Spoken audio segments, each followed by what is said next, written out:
just an actor, too small, too insignificant, too flawed myself to give anybody else advice on life. But the only reason I decided to come here, stand in this beautiful red circle, was because I wanted to be a part of this beautiful human sharing experience. I think the human race is the most selfish race on this planet, and probably the only most unselfish thing we do is this, that we share our journeys, our emotions, our learnings with other fellow beings. Imagine how magical it would be if something that we say today might help somebody 5 minutes from now, or 50 years, or 500 years from now. How magical that would be. Though I'm not sure I am going to say something as magical as that. I'm not even sure what I'm saying right now will make sense to anybody. This is what I'm saying today because this is what I believe in today. Maybe tomorrow I might change my mind, and then I'll come back to the organizers and say, hey, can I have another TEDx talk, please? And if you guys are willing to listen to me again, I'll come here and say, hello, this is Gaurav Chopra version 2.0.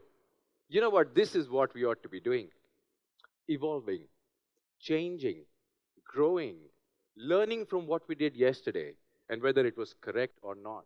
And most importantly, if you fell down, learning from that. If it's hurting because your knee is bruised and you don't know where to go from there, look up into the eyes of Mr. Failure staring at you. Ladies, please note, I'm calling him Mr. Mr. Failure staring at you. Look into his eyes. Befriend him. Understand where he comes from. And then, from that friendship, move forward. The only thing you must pay attention to is that when you stand up again, it has to be coming from a position of confidence. Where does that confidence come from? Get to know the real you. The inner voice needs to speak louder than the outside noise. Right from here, there needs to be no network congestion. Clear, crystal voice. The inside voice. The honest voice. Be honest to yourself. It has to come from a position of preparation, position of honesty. Not something that you wish, not something that you desire, something that you have prepared for, toiled for, and you know that you've done it. That's honesty. Let me tell you about this incident way back in school. When I was just like you, wearing a uniform, going to a school in Delhi. I'm talking about class 9. Yes, there was a time when I was in class 9. And there was this teacher teaching us maths and physics, the two most, the scary subjects of that time. Is anyone agreeing with me? He had this habit, boastful habit of throwing problems at us. And he would say, this is not for you, not for your syllabus. This is actually an IIT level problem, an engineering institute problem. The private tutor that you have hired, when he comes home, give him this problem. If he's able to solve it, that means he's good. And you know what? I used to go back to my last page and try and solve it every time. And mostly I would not be able to. This one instance when I was so happy. I went up to him and I said, sir, I think I've solved this. He quickly snatched my book. I think I had challenged him. He turned back to the last page, and I must confess, I can't blame him. It looked like a plate of spaghetti, the scribbling. And he said, this is rubbish. And I got so scared. I must tell you, I was good at studies, top 5 in the class always, taking part in extracurriculars, sports, but very shy, very underconfident. I got scared, ran back to my desk, pretended like nothing happened. Nobody else said anything. They were kind. But something inside me kept speaking to me, a thorn in my flesh. I didn't know what it was, but something was troubling me. Of course, he had a habit of doing this, so another 4-5 days later, he gave us another problem. Again, going back to the last page of the notebook and trying again. Again, I was able to solve it. Now, this time I thought about it. Should I go to him again? Risk humiliation again in front of all my classmates? What will he think? I'm trying to fool him. I'll look like a fool. But that voice saying, go, redeem yourself. This is a class 9 student not knowing what to do. But I followed the voice, went up to him. He snatched the book again, gave me the chalk, said, "Solve it on the blackboard." It was a challenge, you see. And there I was, all shaky and nervous, very feeling the 50 stares at the back of my head. And I did it. I actually did it. I turned around and he was aghast. He looked into my eyes and said, "Has anybody else solved this for you?" And I said, "No." He went outside the class and said, "Mr. Chopra, may I come in, please? From today, I shall call you IQ 150." And that's when the 50 pairs of hands in the class started clapping for me.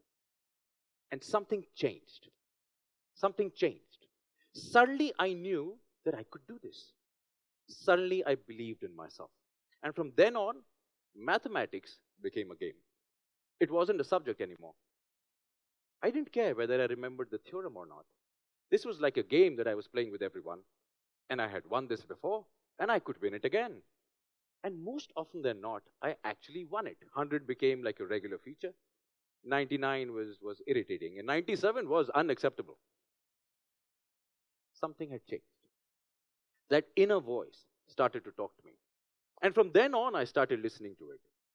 And thank God for that teacher and for the problems he gave for my tutor, imaginary tutor, because that voice changed my life. And the fact that I listened to it changed my direction.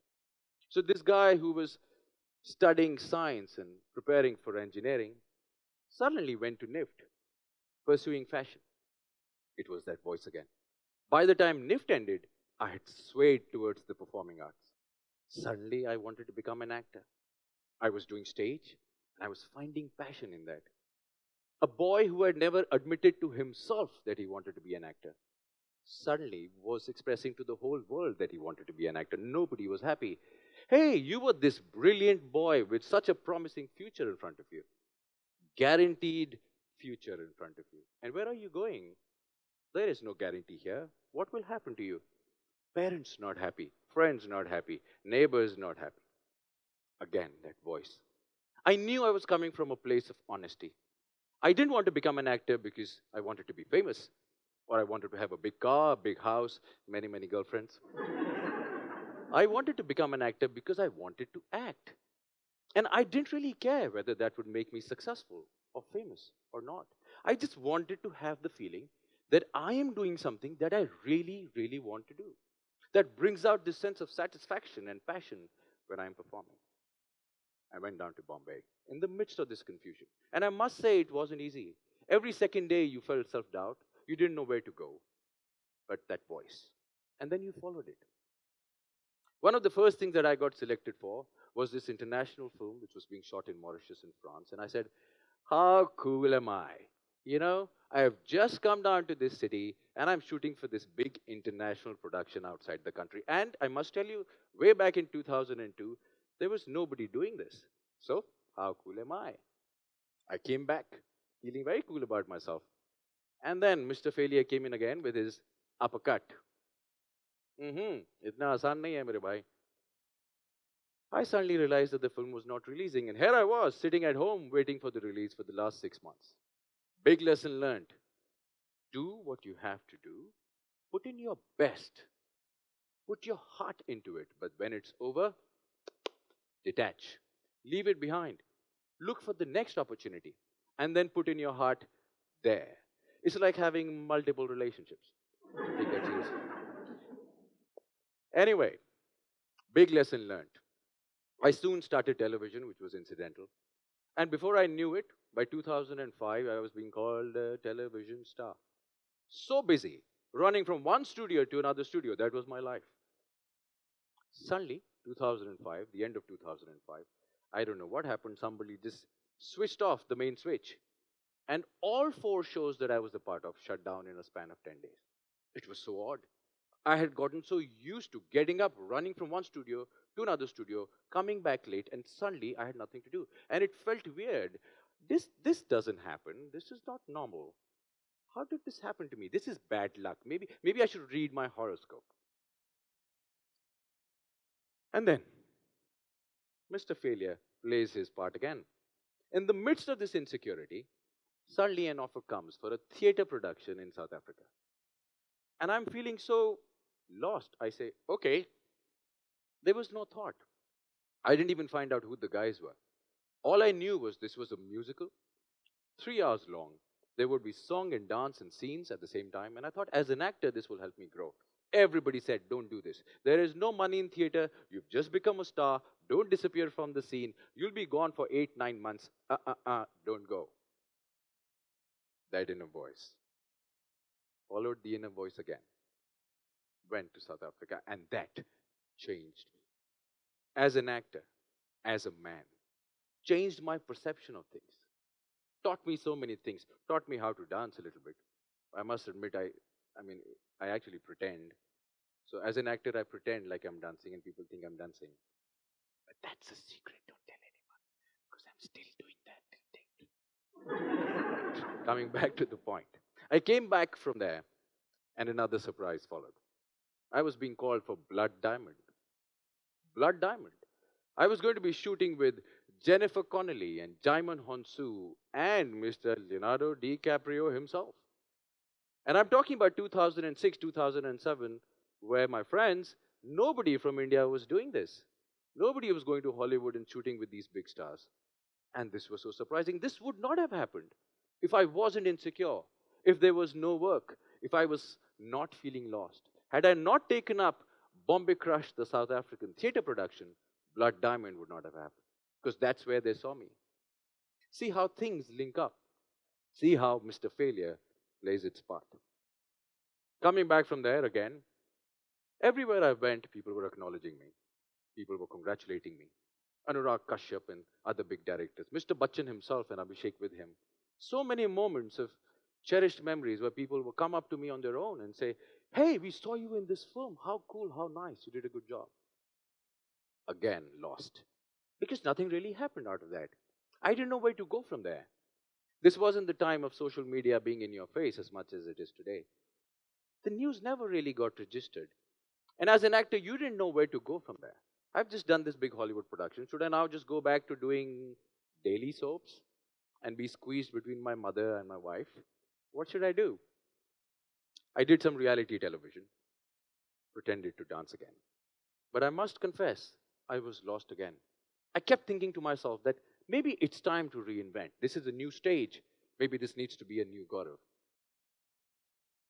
And then somebody in the middle of this confusion offered me a 7 episode cameo. The offer came from a channel, so it was a little tough to say no. You know how you can't say no to teachers and principals? You can't say no to channels. So there was this whole confusion. So I'm asking my friends, saying, hey, should I? Should I not? And most of them are saying, no, no. 7 episodes, too insignificant for you. You should not be doing this. I had a creative conversation with the producer. And she said, this is based on Gone with the Wind. And I was like, really? Is this Red Butler? And she said, yes. And I said, I'm doing it. The inner voice again. This was Uttaran. The role was Raghavendra Pratap Rathore. These 7 episodes lasted for 4.5 years because the audience never got enough of it. We could never end this cameo. Not only that, it took me to other countries.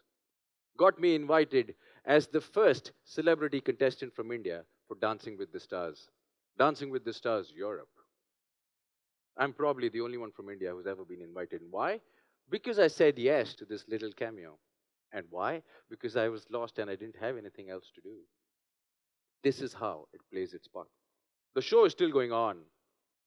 The accolades still come in. The felicitations still go on. And you know what?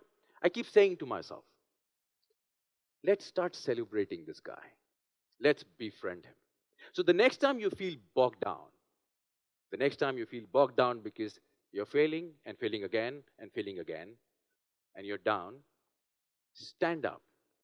Appreciate this guy called Mr. Failure. Throw him a party. You know why? Because if you're standing up again, most probably success is already walking up towards you. I would like to end with these beautiful lines from Sahil Ludhianvi. कल और आएंगे नगमों की खिलती कलियां चुनने वाले मुझसे बेहतर कहने वाले तुमसे बेहतर सुनने वाले।